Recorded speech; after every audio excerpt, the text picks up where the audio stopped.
Bonsoir à tous, très heureux de vous accueillir pour un nouveau numéro du club Le Figaro International. Le 6 août dernier, l'armée ukrainienne a lancé l'une des opérations les plus audacieuses de la guerre en envahissant le territoire russe dans la région de Koursk. 6 semaines plus tard, elle y est toujours.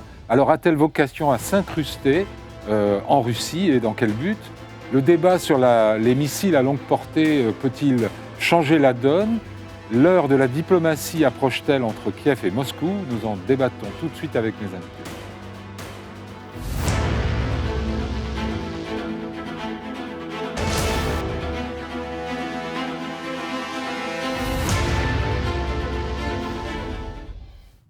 Michel Goya, bonsoir. Bonsoir. Vous êtes historien et expert militaire, vous êtes ancien colonel des troupes de marine, vous êtes devenu l'un des commentateurs militaires les plus écoutés sur les ondes, auteur d'une vingtaine de livres, dont L'ours et le renard, histoire immédiate de la guerre en Ukraine en 2023, et le dernier, L'embrasement, comprendre les enjeux de la guerre Israël-Hamas, qui est paru en mars chez Perrin Robert Laffont.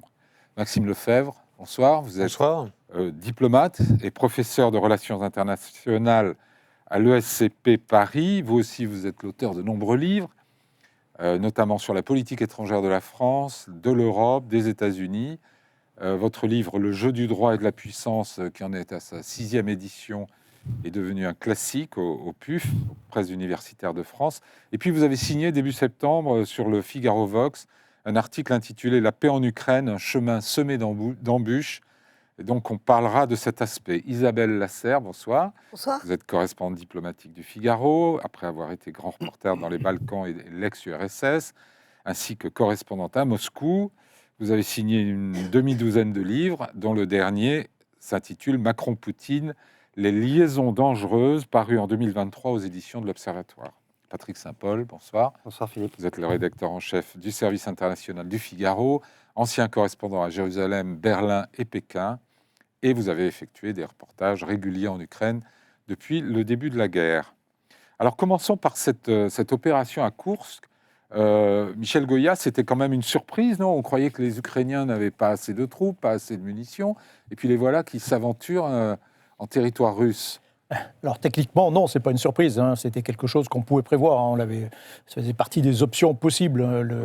Le front du Donbass est un front qui est quand même très difficile, où les Russes ont plutôt l'avantage, où il est difficile de progresser. En revanche, il y avait d'autres possibilités pour les Ukrainiens de donner des coups, de mener des opérations offensives.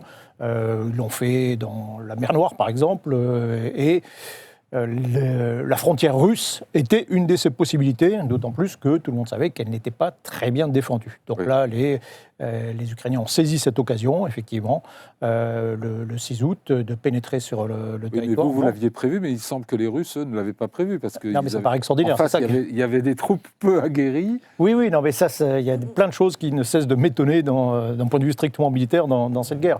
Bien sûr, vous faites la guerre à votre pays voisin et vous ne protégez pas votre propre frontière, ça paraît quand même aberrant, d'autant plus que l'année précédente, il y a quand même eu des incursions, alors à petite échelle, de forces russes pro-ukrainiennes. De Belgorod. Exactement, donc on pouvait se douter que c'était en tout cas possible, mais les Russes ont fait comme si c'était inconcevable en réalité.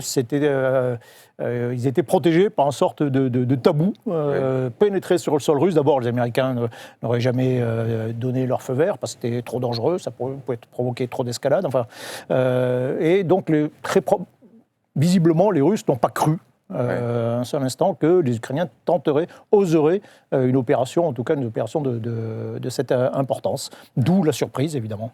Et la surprise, Patrick Saint-Paul, c'est aussi qu'ils tiennent depuis 6 semaines maintenant, que ce ne soit pas juste un aller-retour rapide pour faire une piqûre de guêpe, quoi. Oui, mais on pensait que Vladimir Poutine serait tellement piqué au vif, et c'est d'ailleurs le pari des Ukrainiens qu'il enverrait des renforts qui déplaceraient du Donbass pour les envoyer reconquérir cette zone. Et en fait, Poutine a décidé de ne pas se laisser piéger. Il envoie, il y a depuis une semaine, mercredi dernier, une contre-offensive, et ils ont repris, disent-ils, une douzaine de villages, pendant que les Ukrainiens, eux aussi, revendiquent des progrès sur un autre front dans la même région. Mais ils n'ont pas mis, d'après ce que disent les Russes, leurs forces les plus aguerries à cet endroit-là. Ils n'ont pas dégarni le front dans le Donbass, puisque la prise de Pokrovsk reste le principal objectif des Russes dans le Donbass. Ils sont à 5 km de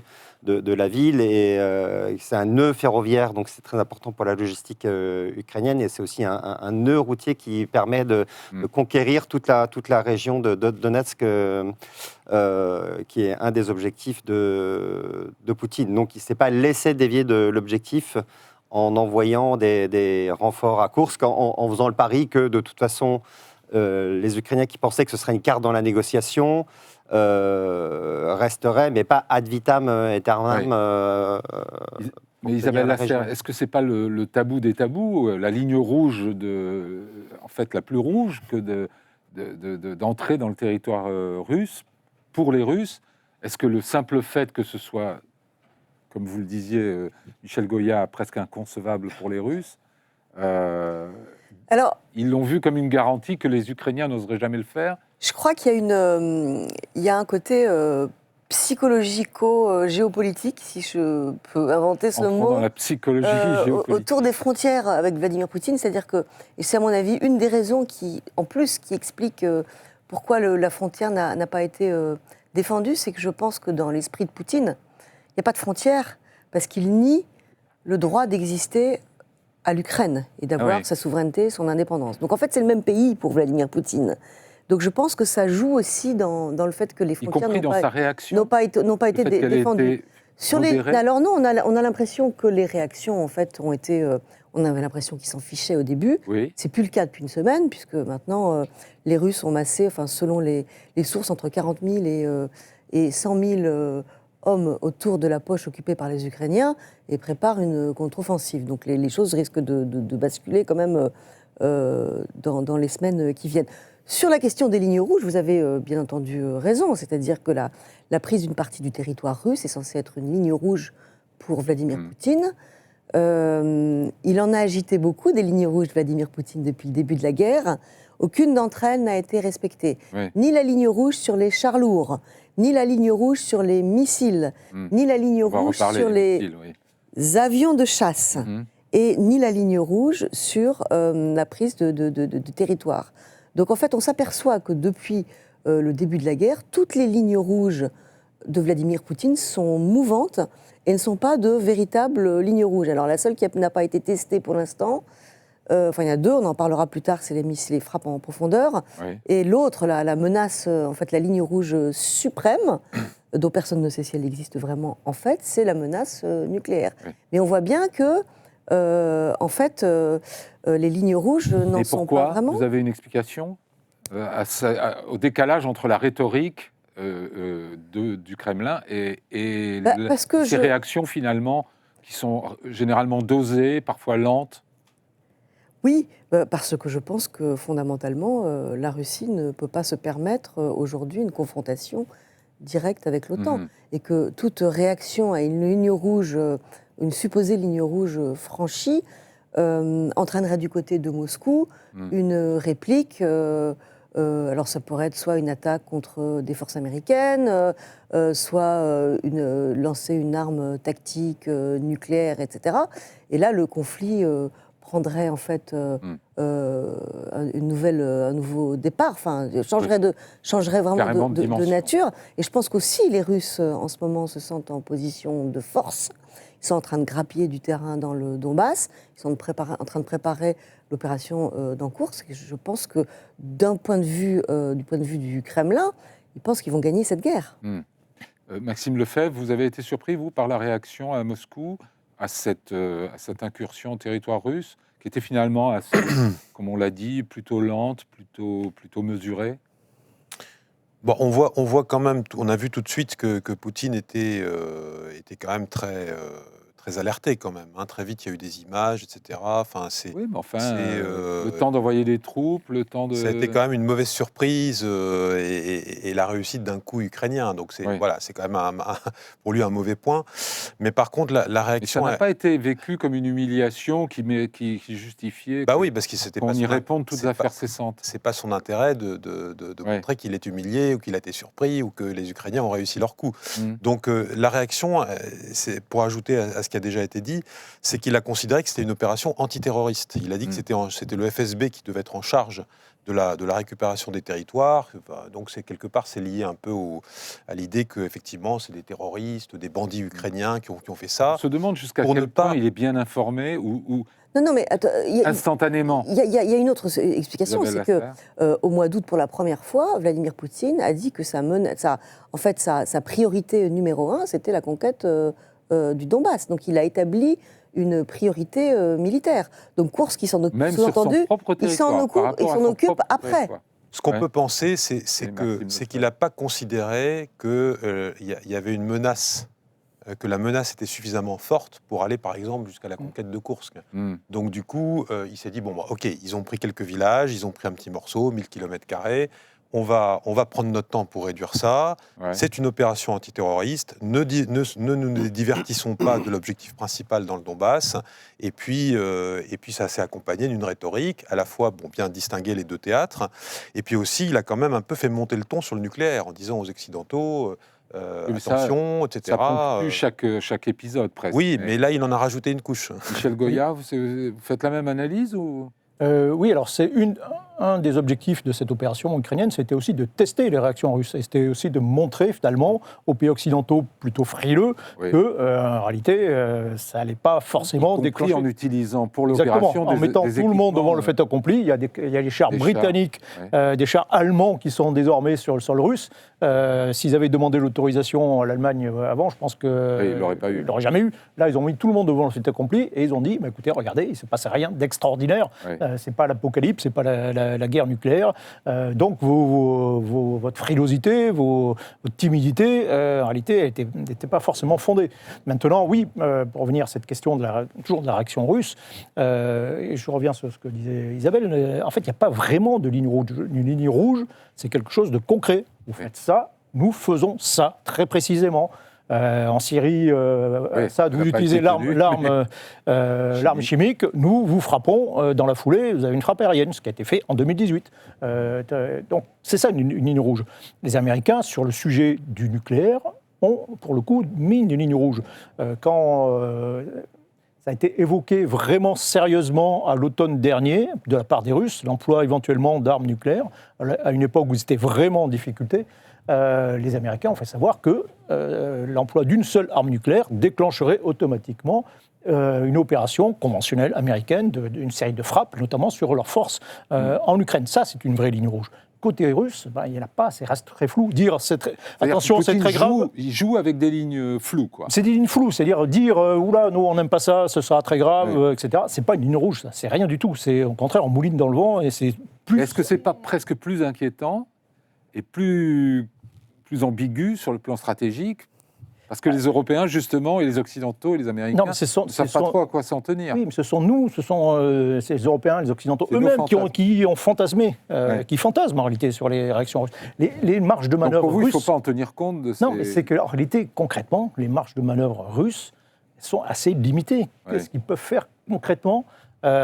Si, on va l'évoquer sans doute, si par exemple il y a des fois, les Ukrainiens utilisent les armes à longue portée pour taper un peu plus à l'intérieur du territoire russe. Bon, qu'est-ce qu'ils peuvent faire ? Alors ils peuvent faire des choses, ils peuvent dire par exemple, dire aux Américains, on va livrer des missiles anti-navires aux Houthis au Yémen, et ça vous empoisonner la vie. Ça c'est une possibilité, on appelle ça de l'escalade horizontale. Vous leur donnez des idées là, oui. Je pense qu'ils n'ont pas besoin de moi, mais voilà. Mais en dehors de ça, les cartes qu'ont les Russes pour faire pression, pour faire de l'escalade, pour faire de la riposte, c'est un peu un jeu de poker. Hein. C'est Nixon qui disait ça. Nous jouons au poker contre les Russes face à une puissance nucléaire.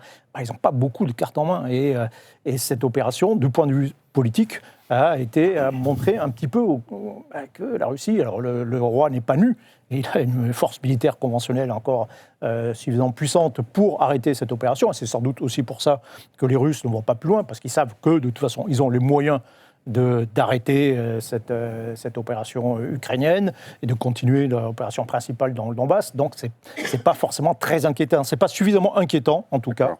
C'est pas suffisamment dangereux pour eux pour évoquer, pour aller beaucoup plus haut dans l'escalade. Ok, on va écouter ce que dit Volodymyr Zelensky à propos de cette opération ukrainienne à Koursk. Ось що дала Курська операція. Так, я вважаю, може хтось очікував інших результатів, але вона дала ті результати, на які, чесно кажучи, ми розраховували. На Харківщині ворог зупинен, уповільнений їх хід на Донеччині, хоча там дуже важко і там до позитиву ще далеко. Але тим не менш в інших напрямках вони забрали свої сили. Patrick Saint-Paul, ils ont intérêt à s'incruster. Il est un peu optimiste là, peut-être dans l'analyse de l'impact de cette opération. Est-ce que les Ukrainiens ont intérêt à tenir aussi longtemps que possible le bout de territoire? On va rappeler, on a des cartes d'ailleurs qui le montrent. Les Ukrainiens contrôlent 0,2% du territoire de la Russie. C'est-à-dire 100 fois moins proportionnellement que ce que la Russie contrôle de l'Ukraine. 1200 km². Oui, d'abord, il a intérêt à être le plus optimiste possible dans sa présentation des faits, évidemment. Il y avait deux objectifs recherchés, en fait. L'un, c'était de faire dévier les troupes russes du Donbass vers la région de Koursk. Ça a quand même assez largement échoué. Ils ont, en fait, on parle maintenant d'une division aéroportée qui aurait été basculée, peut-être. Oui, non, mais il y a en tout une quarantaine de régiments ou brigades qui ont été rassemblés par les Russes autour de Koursk, dont une bonne partie vient de l'Ukraine et dont une bonne partie vient effectivement du Donbass. Les unités en contre-offensive, enfin en contre-attaque actuellement du côté russe, c'est la 106e division aéroportée qui venait effectivement du Donbass. C'est une unité de brigade d'infanterie navale qui en venait aussi. Maintenant, dans le Donbass, c'est assez vaste en fait. Ils ont effectivement retiré un certain nombre de forces. Ça a calmé un peu les opérations dans certains domaines, mais pas dans leur objectif prioritaire qui est la région de Pokrovsk. Alors, le second objectif, c'était d'avoir une carte dans les négociations. Et donc, on peut imaginer qu'ils ont prévu de s'accrocher à ce territoire jusqu'à l'ouverture de négociations pour que cette carte, pour qu'ils puissent utiliser cette carte. Et on peut aussi imaginer que Poutine, à un moment donné, ne voudra pas que les Ukrainiens conservent cette carte avant des négociations et qu'il fera tout aussi avant d'entamer des négociations pour retirer cette carte aux Ukrainiens. Mais qui marque des points en ce moment? Ça devient un petit peu compliqué quand on regarde les cartes.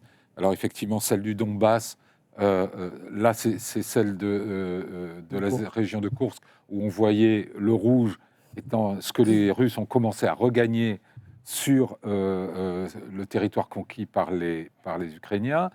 Et parallèlement, la carte du Donbass, on voit aussi la bordure rouge, là, ça c'est la différence de terrain conquise par les Russes entre juin et septembre, et le 12 septembre. Donc, grosso modo, Michel Goya, vous diriez qu'à ce stade, c'est plutôt les Russes qui ont l'avantage, ou bien ça s'équilibre? Non, c'est plutôt les Russes, mais comment dire, dans le Donbass, les Ukrainiens sont forcément sur une position défensive.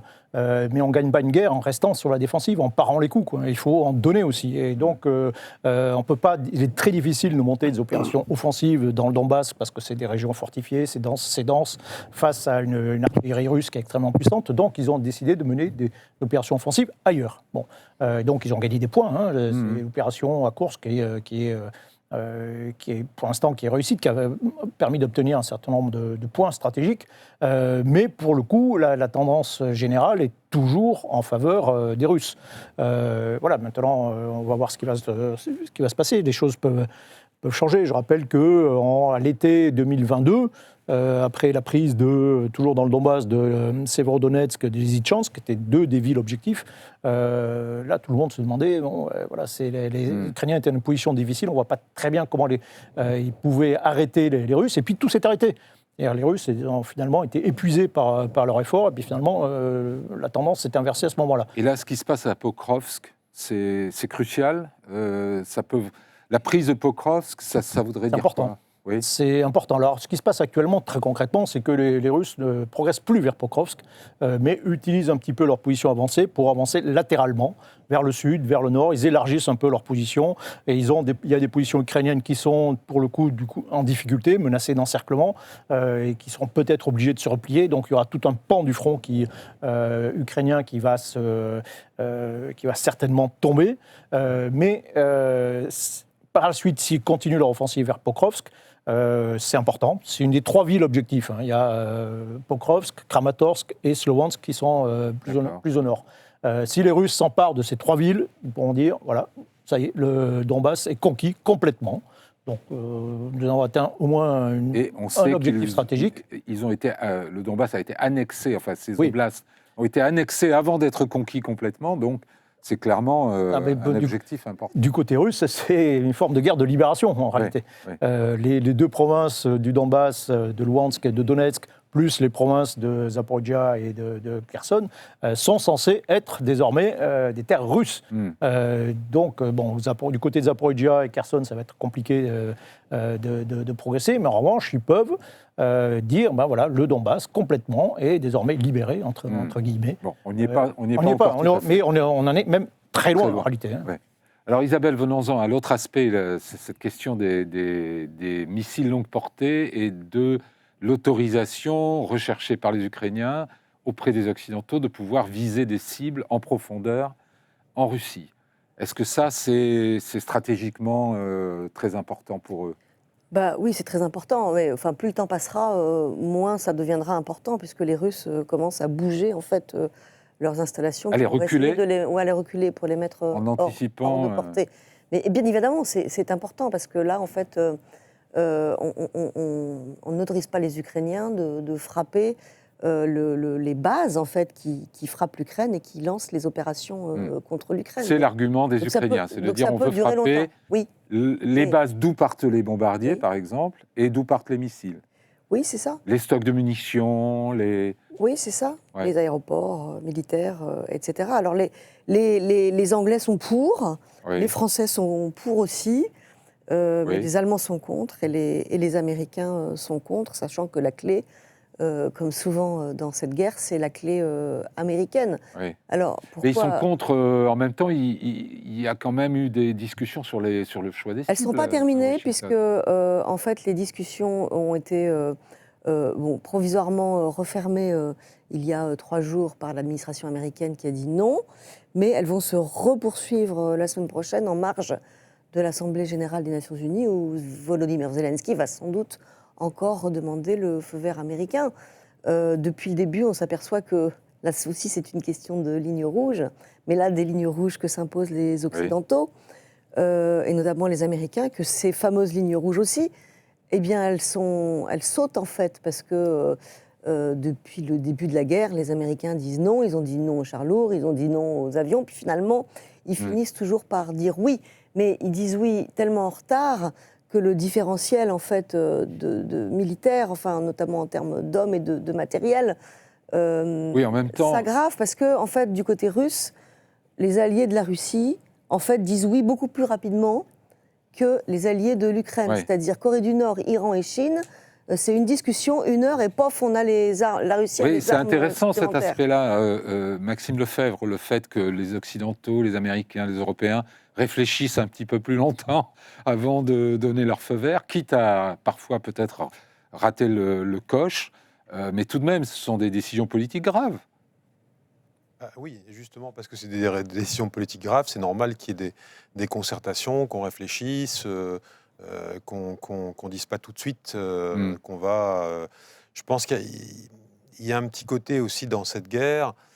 Personne n'a non plus tellement intérêt à ce que la Russie soit complètement battue. Il y a eu beaucoup de craintes, par exemple au moment de l'affaire Prigojine, sur ce qui se passerait si l'effondrement du régime. Voilà, l'effondrement du régime, de la Russie. Donc on voit bien qu'il y a une volonté que la Russie subisse une défaite. Ça c'est clair, notamment de la part d'une partie de l'establishment américain. En même temps, c'est compliqué parce qu'on a l'élection américaine qui arrive et que c'est aussi un débat. Il n'y a pas la même position diplomatique sur le sujet entre Trump et Kamala Harris, qui s'inscrit dans la continuité de Joe Biden. Et puis après, il faut permettre à l'Ukraine de se défendre, permettre même éventuellement à l'Ukraine de reconquérir un maximum de son territoire pour lui permettre d'être en position de force dans la négociation. C'est ça le discours occidental. Mais on ne veut pas non plus aller trop loin dans un sens qui aboutira à une sorte d'escalade. Et effectivement, avec le problème du nucléaire. Justement, on va écouter, Vladimir Poutine sur ce point-là. Ouais. C'est très bref. Это их прямое участие. И это уже, конечно, существенным образом меняет саму суть, саму природу конфликта. это будет означать, что страны НАТО, США, европейские страны воюют с Россией. Alors, on a beaucoup parlé au début de ce conflit de co-belligérance. Lui, Poutine nous dit que ça changerait la nature du conflit. C'est quelque chose que vous admettez? Ça changerait la nature du conflit ou pas du tout, en fait, Patrick Saint-Paul? Non, ce qui change la nature du conflit, c'est d'envoyer des troupes au sol, mais évidemment, il est dans son rôle de dire ça, et d'une certaine façon, ça fonctionne, puisqu'à chaque fois, les Occidentaux réfléchissent sur le problème des missiles. Le problème, c'est que ce n'est pas la panacée non plus, mais qu'à chaque fois, ça arrive trop tard, et il y a un stock de missiles qui est quand même assez limité, donc même leur emploi pour frapper en profondeur la Russie ne changerait pas totalement la donne. Ce qui la changerait, c'est si les Allemands avaient donné des missiles Taurus qui ont une portée de 500 km. Ça veut dire que même si les Russes continuent de reculer, ils peuvent frapper encore plus en profondeur. Et en plus, ils ont des stocks assez conséquents de missiles Taurus. Mais là, les Allemands refusent complètement de livrer les missiles. Et avec la montée en puissance à la fois de l'AfD et de la gauche populiste en Allemagne, on voit qu'il y a quand même un repli allemand qui a annoncé une réduction de son aide militaire. Et les élections fédérales sont dans 1 an. Et je pense que l'Allemagne va continuer sur cette lancée à être de plus en plus prudente à l'égard de la Russie. Alors, si les Occidentaux finissent, comme vous le dites, par dire oui après avoir dit non, les Français notamment disent « Ok, mais à condition de vraiment se limiter à des cibles militaires précises, etc. » Donc, en même temps, ce type de contrôle... Il y avait eu une attaque il n'y a pas très longtemps, je crois, de drones ukrainiens sur un immeuble près de Moscou. Donc, c'est la première fois que la région de Moscou était directement frappée. Avec un mort civil. Avec voilà, des immeubles civils par des drones. Donc, mais bon, ce n'était pas des armes occidentales. Oui, mais c'est vrai que c'est... Mais du coup, on peut se demander, parce que je ne suis pas sûr que les Occidentaux contrôlent tout ce que font les Ukrainiens. Oui. Donc à un moment donné, la question, si on donne un feu vert très conditionnel, Michel Goya, en disant, est-ce que ça veut dire finalement, on veut co-désigner les cibles ou pas? De fait, ce sera ça. Je rappelle juste un point quand même, pour revenir sur la déclaration de Vladimir Poutine. Les Ukrainiens ont pris sur le nez 1300 missiles balistiques nord-coréens. Personne ne dit que la Corée du Nord est co-belligérante, qui est d'ailleurs un terme qui n'existe pas en droit international. Ou que la Corée du Nord a déclaré la guerre à l'Ukraine, pas du tout. Un terme qui plaît aux journalistes. Oui, c'est un des succès un peu de la politique d'influence russe, d'avoir introduit ce mot qui encore une fois, qui n'existe pas. On est en guerre ou on ne l'est pas, quoi. Et le fait de fournir du matériel ne fait pas de nous des belligérants. Voilà, c'est à partir du moment où vous n'envoyez pas des unités de combat qui vont combattre les unités russes sur le front, il n'y a pas de guerre. Voilà. Maintenant, sur l'emploi de ces armes à longue portée, alors, la particularité un peu technique, c'est qu'il faut du renseignement. Si vous voulez taper sur des cibles très précises à plusieurs centaines de kilomètres avec ce type Ça, c'est les Américains qui l'ont. Alors, les Français sont un peu autonomes. Il faut des bases de données. Il faut des bases de données très précises. Il faut guider ces missiles. Pour surveiller ce qui bouge. Des images très précises, parce que ces missiles, la plupart du temps, lorsqu'ils arrivent sur l'objectif, doivent le reconnaître. Donc, il y a une phase de reconnaissance, etc. Donc, il faut des renseignements. Et ces renseignements, il faut, pour beaucoup, pour les missiles britanniques notamment, ou évidemment les futurs missiles américains, s'il y en a, ce qui changerait pour le coup la donne, parce que là, les Américains en ont beaucoup. Il faut un peu un appui technique américain, quoi. Et donc, il y a appui technique américain, il y avait des yeux américains dans le dispositif. Et de fait, ça aboutirait à une demande d'autorisation. En réalité, je pense que c'est comme ça que ça va se passer. C'est-à-dire que les Ukrainiens disent voilà la liste de cibles que l'on veut taper, et les Américains disent oui, non. Ça peut être un frein à la décision américaine ou c'est juste un aspect technique qui va avec la décision politique? C'est peut-être un frein à aux décisions ukrainiennes. C'est ça. Oui, c'est ça. En même temps, s'ils doivent en passer par là... Oui, alors après, à partir du moment où vous donnez votre feu vert, je rappelle qu'en termes de droit, bien évidemment, vous avez le droit de frapper le territoire de l'ennemi, surtout si cet ennemi vous a agressé, vous a envahi. Mais le droit dit, voilà, vous faites tout ce que vous voulez sur des objectifs militaires. Et nous, ce qu'on dit, c'est, voilà, vous respectez le droit international, que vous ne tapez pas sciemment sur des populations, sur les civils, avec les armes que l'on vous fournit. D'accord. Isabelle Lasserre, vous avez écrit ce matin dans le Figaro un article très bien documenté sur le fait que les Occidentaux, les Européens, les Américains commencent à considérer que certains objectifs militaires vont être difficiles à atteindre, qu'il faut peut-être commencer à réfléchir à une issue diplomatique. On va en parler pour le reste de cette émission, mais je me demande, une décision d'autoriser les Ukrainiens à frapper en profondeur en Russie, pour vous, c'est quelque chose qui joue en faveur de la guerre ou en faveur de la diplomatie ? Je vais vous faire une réponse un peu tordue. Les deux, mon général. En fait, il n'y a pas d'un côté la guerre et de l'autre côté la diplomatie. Face à cette guerre, on a des contradictions absolument majeures et cette histoire de missiles à longue portée en est un peu le symbole. C'est-à-dire qu'en Europe occidentale et aux États-Unis, effectivement, on considère que on a peur d'un effondrement du régime de Vladimir Poutine.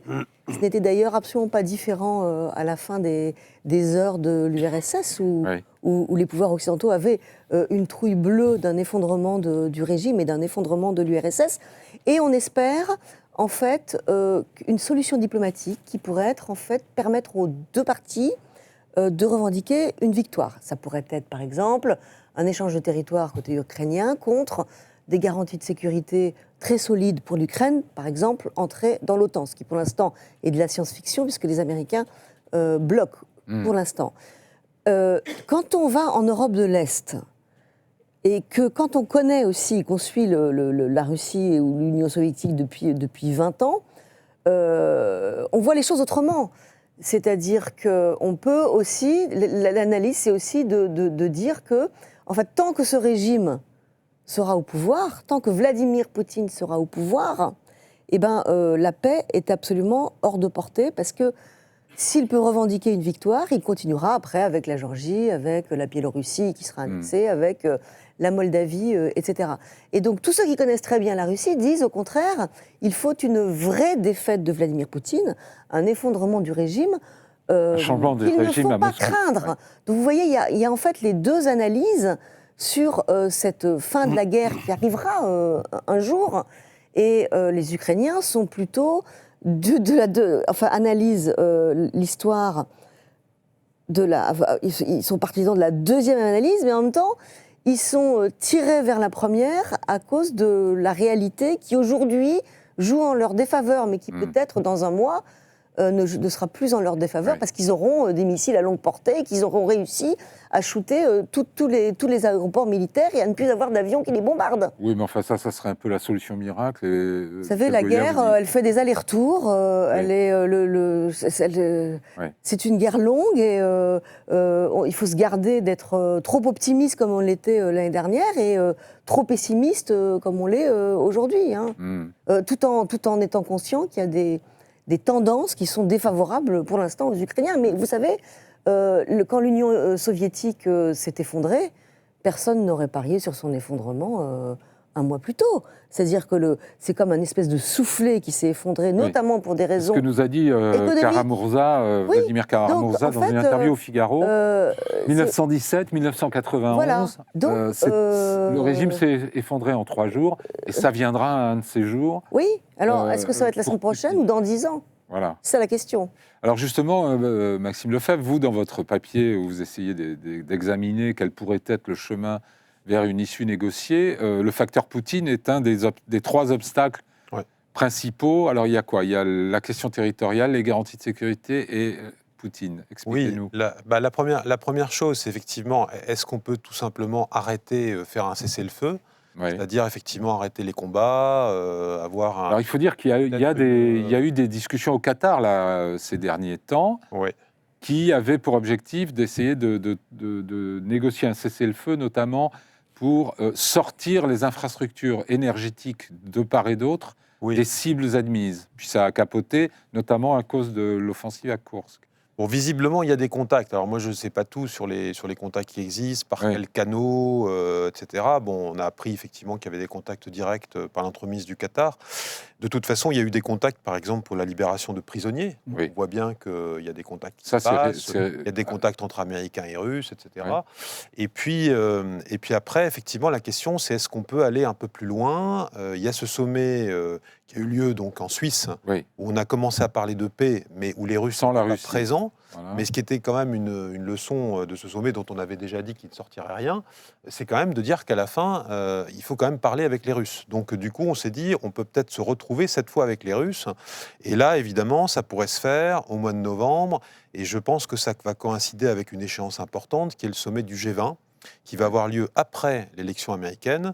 Et le G20, c'est le seul terrain où on a réussi, en fait, entre toutes les puissances, à essayer de se parler et même à formuler du langage commun, ce qui n'était quand même pas gagné. Alors le premier sommet du G20, les Russes ont dû avaler des couleuvres. Le deuxième, le langage était déjà un peu moins dur pour la Russie. Donc c'est intéressant ce qui va se passer au G20. Est-ce que la négociation sera adossée au G20 ou est-ce qu'il y aura des choses en parallèle ? On ne sait pas encore. Mais ce qui est compliqué aujourd'hui, c'est qu'effectivement, on peut faire un cessez-le-feu, mais ça va laisser des tas de questions ouvertes. Mais c'est ce que proposent par exemple les Républicains, puisqu'il y a Vance qui a proposé ça. Oui, on parlera peut-être des propositions des Américains. Sur la démarche de Zelensky, puisqu'il se dit désormais ouvert à un prochain sommet de la paix dans lequel participeraient les Russes, il arrive à le faire sans avoir un ton défaitiste. Patrick Saint-Paul, il manie c'est une ligne de crête, mais apparemment... oui, c'est une ligne de crête. Quelle que soit l'issue, ce que disait Isabelle tout à l'heure, il faut qu'il soit capable de présenter le résultat des négociations comme une victoire pour lui. Et de la même façon que les Russes doivent le présenter comme une victoire pour eux. Alors là, ce que disait J.D. Vance, il a donné un aperçu du fameux plan de Trump qui dit qu'avant même d'entrer à la Maison-Blanche, dès qu'il sera élu, il trouvera une solution. Et lui, en fait, son plan, c'est de geler la ligne de front, de faire une zone démilitarisée un peu à la nord-coréenne, mais sans préciser si c'est du côté du Donbass tenu par les Russes ou du côté ukrainien ou à cheval sur les deux. Et une neutralité, surtout. Oui, enfin, ça c'est à plus long terme. Et une neutralité de l'Ukraine. C'est-à-dire qu'elle n'entrerait dans aucun ni dans l'OTAN, ni dans l'Union européenne. C'est une victoire pour Poutine, non ? Oui, bien sûr. C'est une victoire pour Poutine, oui. Mais c'est un cadeau, c'est l'Ukraine offerte en cadeau à Vladimir Poutine. L'autre idée, c'est d'avoir un modèle à l'allemande, comme la partition de l'Allemagne, de dire, voilà, pour l'instant, vous gardez l'essentiel du territoire, et ce qui pourrait être une victoire pour Zelensky, c'est de dire... Votre État a le droit de vivre indépendamment de la Russie, de prospérer éventuellement... Alors là, du coup, ça serait plus de la neutralité.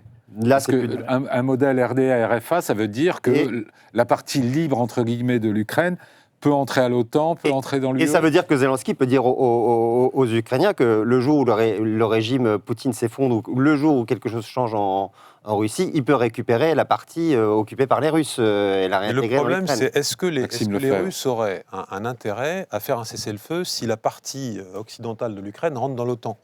Est-ce que eux, du coup, ils accepteraient d'arrêter les combats ? Parce que même, du coup, ils se retrouvent même sans le si, est-ce qu'aujourd'hui, Vladimir Poutine vous semble avoir un intérêt quelconque à faire une pause ou un cessez-le-feu ? Non, mais de manière générale, on continue à combattre tant qu'il y a l'espoir que ça serve à quelque chose, tant qu'on a des espoirs de résultats. C'est à partir du moment où vous avez au moins un des deux camps qui considère que c'est fini, qu'il n'y a aucun espoir, que les sacrifices qu'on va faire, les soldats qui vont mourir dans les jours, les semaines qui viennent, ne servent strictement à rien, que là, on commence à proposer quelque chose, on commence à arrêter. Et si l'adversaire considère que lui aussi, ça commence à devenir un peu cher, c'est à ce moment-là qu'on discute. C'est le modèle du 11 novembre 1918. C'est donc ce que vous écrivez ce matin, c'est-à-dire que Zelensky en est quand même là. Il commence à réaliser qu'il n'arrivera pas à reprendre tout le Donbass, il n'arrivera pas à reprendre toute la Crimée. Vladimir Poutine peut avoir intérêt, non pas à la paix, puisqu'en fait, son régime fonctionne et est assuré de survivre grâce à la guerre. Mais il a peut-être intérêt, il serait peut-être favorable à une pause militaire, dans la mesure où la pause lui permettrait de reconstituer son armée pour mieux réattaquer dans un an. Et en général, les Occidentaux se font toujours avoir. C'est ce qui s'est passé en 2014, c'est ce qui s'est passé en 2008 en Géorgie. Ceux qui sont en première ligne, ce sont les Ukrainiens. Est-ce que le président Zelensky peut vendre à son opinion publique des concessions territoriales? Il peut vendre à son opinion publique. Vous pensez que non? On se débarrasse du Donbass. Là, on n'y arrive pas. On leur laisse provisoirement le Donbass et la Crimée, c'est gelé. Si l'Ukraine libre, démocratique et indépendante, parce que finalement c'est quand même pour ça que se sont battus, qu'ont manifesté les gens à Maïdan, les Ukrainiens à Maïdan, si cette Ukraine est défendue par l'OTAN. Donc ils ont une garantie de ne plus jamais être attaqués par la Russie. Maxime Lefebvre, vous y croyez à ce marchandage? Parce qu'il y a un veto de Poutine et il y a un non de Biden. Maintenant, il faut voir si Biden, qui maintenant ne se représentera plus, est-ce qu'il voudra est-ce qu'il va lâcher un petit peu du mou pour laisser ce legs dans l'histoire et ouvrir à nouveau la porte de l'OTAN à l'Ukraine? Parce que c'est ça la question fondamentale. Ou alors, dans ces cas-là, il faut mettre l'OTAN dans l'Ukraine. Ce que vous nous dites, c'est que les concessions territoriales ne sont envisageables qu'en échange d'une entrée dans l'OTAN ou dans l'UE, en tout cas de garantie de sécurité. Sinon, c'est un cadeau pour Poutine à chaque fois, et puis c'est une garantie que la guerre va recommencer et qu'elle ne peut pas s'arrêter. Maxime Lefebvre? Oui, moi je ne suis pas tout à fait d'accord avec ça, parce que je pense d'abord que je ne suis pas sûr que Poutine accepte d'arrêter les hostilités si la partie occidentale de l'Ukraine rentre dans l'OTAN et qu'il se retrouve nez à nez avec des troupes. Parce que là, c'est trop manifestement une défaite pour lui, même s'il a gagné 20%. C'est-à-dire que les Russes ont toujours cherché à avoir une neutralité de l'Ukraine. Ils considèrent un peu que ça fait partie de leur monde. Lever des sanctions, Donbass, Crimée, c'est pas mal, hein? Je sais pas. Moi, je suis très sceptique là-dessus. Et puis d'autre part, ça veut dire aussi que les Ukrainiens renonceraient non seulement au Donbass, mais évidemment aussi à la Crimée. Et on voit bien que les Ukrainiens ont toujours voulu considérer que la Crimée, ça fait partie. C'est-à-dire que là, on est dans le modèle RFA, c'est-à-dire... oui, d'accord, mais la RFA, elle a d'abord été divisée avant qu'on fasse ça. Là, vous voyez, c'est... Et elle a été divisée au prix d'un rideau de fer, c'est pas non plus... Donc, dans ses frontières internationales. Et la position des Ukrainiens, ça a toujours été de dire que l'Ukraine existe dans ses frontières internationales. Et si vous regardez tous les conflits, Chypre, le Cachemire, etc., on ne s'est jamais mis d'accord comme ça sur des partages de territoire. C'est très difficile pour un État l'annexion des pays baltes par l'Union soviétique n'a jamais été reconnue par les pays européens. Et 40 ans après, la RDA a été réunifiée à la RFA. Si vous dites garantie de l'OTAN contre changement des frontières... Moi, je défends pas cette solution. Oui, mais ça veut dire que les Ukrainiens doivent accepter vous voyez, c'est intéressant parce qu'on a commencé tout juste la négociation diplomatique et c'est déjà quand même assez compliqué. Avant de rentrer dans le fond des arbitrages que vous évoquiez, Maxime Lefebvre, est-ce qu'il faut une méthode? Vous proposez de créer un format de négociation? Oui, alors c'est vrai que j'ai mis ça dans l'article que j'ai signé, mais ça c'est, je dirais, je ne sais pas si c'est la bonne méthode pour avancer vers la fin directement du conflit, vers un éventuel cessez-le-feu, parce que là, pour le moment, l'important, c'est que les deux parties se parlent déjà, et c'est ce qui a commencé, y compris par l'entremise du Qatar. Après, la question, c'est effectivement toutes les questions qui sont autour, sur les frontières, sur les garanties de sécurité, etc., ça suppose effectivement que les autres puissances, elles soient aussi autour de la table. Et la question, c'est quelle puissance? Est-ce que les Russes vont négocier, par exemple, dans le dos des Ukrainiens avec les Occidentaux? Est-ce qu'on va avoir un format de négociation uniquement avec les États-Unis? Est-ce que les Chinois aujourd'hui deviennent quand même très importants dans ce conflit? Malgré tout, ils soutiennent plus ou moins les Russes. Et on voit bien que ça a des conséquences, ce qui se passe sur la relation stratégique entre les États-Unis et la Chine. Donc la question, c'est est-ce que, au-delà du G20, où on arrive parfois à se mettre d'accord sur une formule, on ne pourrait pas imaginer un petit cercle plus restreint où on essaierait un petit peu d'avancer sur un certain nombre de sujets, peut-être même au-delà de la question ukrainienne, et où on pourrait aussi mettre, par exemple, l'Inde, peut-être, parce que l'Inde, c'est aussi un pays important. Mais justement, vous mettez qui, alors, autour de cette table? Vous mettez les trois Européens Moi, j'ai proposé, je pense au format qui existe avec l'Iran, parce que l'Iran, vous avez les membres du Conseil de sécurité, plus l'Allemagne. 5+1. Et là, l'Allemagne, c'est vrai qu'elle a un rôle, c'est un grand pays de l'OTAN, vous savez, le Quad joue un rôle très important dans l'OTAN. Vous avez les États-Unis, États-Unis qui négocient ou qui parlent avec les Américains, avec les Anglais, avec les Français, avec les Allemands. Donc il y a ces 4-là, il y a les Chinois, et peut-être qu'il faut aussi penser à l'Inde, parce que l'Inde aussi, elle veut jouer un rôle. Alors après, est-ce que le Brésil doit jouer aussi un rôle? Il est en présidence du G20, mais le Brésil est quand même une puissance beaucoup moins forte, beaucoup moins présente, éloignée du théâtre aussi. Voilà. Donc, pour l'Iran, la négociation, c'est les 5 puissances du Conseil de sécurité plus l'Allemagne. D'ailleurs, ça n'a pas marché. Alors si, ça a marché, je suis désolé. En 2015, ça a fonctionné, ça n'a pas abouti. Il y a eu un accord nucléaire, grâce aussi à la politique d'Obama, qui a permis de stopper le deal. Mais alors imaginons qu'on crée cette structure. Ce qui n'a pas marché, c'est Trump qui a dénoncé l'accord. Imaginons que cette structure soit là, soit mise sur pied. Il faut attendre le feu vert de Moscou, ou bien il faut dire aux belligérants, voilà, il y a un format qui est potentiellement à votre disposition si vous souhaitez commencer à négocier, et puis on attend que l'heure sonne. Encore une fois, je pense que ce format que j'évoque, je ne vais pas trop loin dans une formalisation de proposition, mais que j'évoque, ce serait plutôt pour essayer d'accompagner, je dirais, une espèce de détente plus généralement sur les problèmes internationaux, au-delà du conflit ukrainien. Mais le conflit ukrainien lui-même, les parties les plus immédiates en conflit, c'est d'abord les Russes et les Ukrainiens, et ensuite quand même l'OTAN, parce qu'on voit bien que c'est soutient très fortement l'Ukraine, et peut-être effectivement rajouter un ou deux autour de la table. Mais cette détente dont vous parlez, est-ce que la Russie y a intérêt? Je veux dire, la Russie a une posture internationale, finalement, qui la satisfait complètement, non? Elle a des alliés iraniens, nord-coréens, qui l'aident dans sa guerre. Elle a le Sud global, qui la soutient dans les cercles internationaux. Enfin, le Sud global, quel numéro de téléphone, quoi. Oui. Non, mais oui, mais on a. Non, mais je veux dire, est-ce que la posture de la Russie vous paraît si faible qu'elle veuille absolument se réconcilier avec les Occidentaux? Je pense qu'il y a une coupure profonde qui date d'avant même la guerre en Ukraine. On est très clairement dans une nouvelle forme de guerre froide. Vous écoutez les discours de Vladimir Poutine en 2008 à Munich, c'est une véritable déclaration non pas de guerre, c'est pas la guerre, une déclaration de guerre froide en tout cas, et d'hostilité affirmée au monde occidental, très clairement. Et donc on est maintenant dans une posture, avec deux mondes qui sont un peu séparés et différents et qui s'affrontent pour la plupart du temps sous le seuil de la guerre, et puis dans certaines marges, comme en Ukraine maintenant, c'est dans la guerre elle-même. Moi, je ne vois pas pour l'instant de possibilité véritablement de négociation. J'y reviens, tant qu'il n'y a pas au moins un des adversaires qui est totalement impuissant. La lassitude de la guerre, ça n'existe pas? Oui, sans arriver au point d'impuissance totale. Mais ça prend beaucoup de temps quand même. On cite l'exemple de la Corée, par exemple. Mais la Corée, ça a pris 3 ans avant d'arriver à un accord. Et là, on est à 2 ans et demi. Oui, mais l'avantage en Corée, c'était qu'on était revenu sur la ligne de départ. Donc là, si effectivement en Ukraine on était sur la ligne de départ de février 2022 avec les Russes dans les quelques provinces du Donbass et en Crimée, là peut-être oui qu'effectivement on pourrait s'accorder. Maintenant les Ukrainiens ont beaucoup perdu. Négocier maintenant, s'arrêter maintenant, c'est admettre.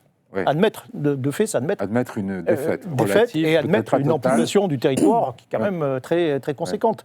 Donc là, oui, la Corée, c'est ça. La guerre entre l'Iran et l'Irak, qui était aussi une guerre de position très dure, qui ressemblait un peu à ça, ça a duré 8 ans. Mais ça s'est terminé par une victoire de l'Irak. C'est-à-dire que il y a le châtel arabe, qui était l'objet de la contestation, a finalement été gardé du côté irakien. Oui, mais on est resté finalement, on est revenu sur la ligne de départ. C'est vrai que le front n'a pas beaucoup bougé. Voilà. Et là, c'est vrai que globalement, c'est vrai qu'on peut se dire, bon, si on regarde un peu les choses, je dirais, on prend un peu de hauteur, on peut se dire, voilà, quelque part, les Russes ont saisi de l'Ukraine des parties qui étaient des parties russophones, etc. Bon, on peut, évidemment, c'est font partie du territoire ukrainien, mais on peut se dire, à un moment donné, ça peut faire sens de dire, voilà, on arrête les compteurs. Et il y avait un reportage récemment à Pokrovsk qui montrait que les soldats ukrainiens étaient très inquiets du nombre considérable d'informateurs locaux qui informaient les Russes, y compris sur les cibles. Dans les zones occupées, les populations pro-ukrainienne, entre guillemets, beaucoup sont partis. Il reste beaucoup de pro-russes, donc c'est pas étonnant qu'il y ait des informateurs. Après, comme d'habitude dans ces villes, c'est les personnes âgées. Le gros de la population ukrainienne pro-occidentale, en gros, elle a fui les combats. Elle est ou partie vers l'ouest du pays, ou partie... Et donc, on peut dire que la majorité de ceux qui restent sont plutôt pro-russes, quand même, dans ces zones-là. Isabelle Lasserre, rapidement, je reviens sur cette question. Est-ce que vous pensez que la Russie a un désir de réconciliation avec l'Occident qui pourrait l'amener... Non, pas du tout. Je pense que la Russie a un désir... Elle est assez confortable dans son isolement actuel, non ? Elle a créé cette confrontation de toutes pièces depuis le début des années 2000 et depuis, on l'a vu effectivement à la conférence de Munich, et elle n'a eu de cesse, en fait, de s'opposer et de rentrer dans une confrontation avec l'Occident. Et aujourd'hui, elle a des alliés qui sont très importants, dont, à mon avis, l'Occident a sous-estimé les relations, en fait, avec la Chine, l'Iran, la Corée du Nord, et qui partagent... On a sous-estimé la puissance... Pour moi, oui, de ces relations, oui. C'est-à-dire qu'en fait, on fonctionne toujours avec l'économie en Occident. Genre, c'est que de l'intérêt à court terme. On ne réalise pas que dans les dictatures, l'idéologie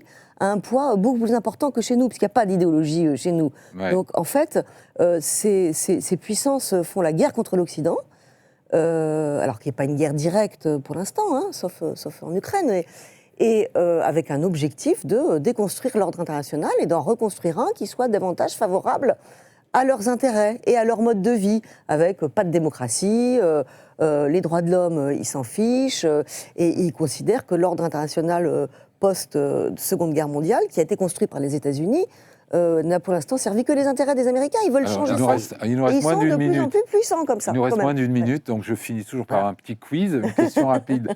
Vous, est-ce que vous parieriez sur une formule négociée, je ne vais pas dire une issue négociée, mais une formule négociée en 2025 ou pas ? En 2025 peut-être, oui, effectivement. Peut-être. Isabelle Lasserre ? Même réponse. 2025 peut-être. Peut-être, mais je n'ai invité que des Normands. Maxime Lefebvre ? Moi, je ne suis pas sûr, parce que malgré tout, je suis d'accord avec je sais que vous n'êtes pas sûr, je vous demande de parier.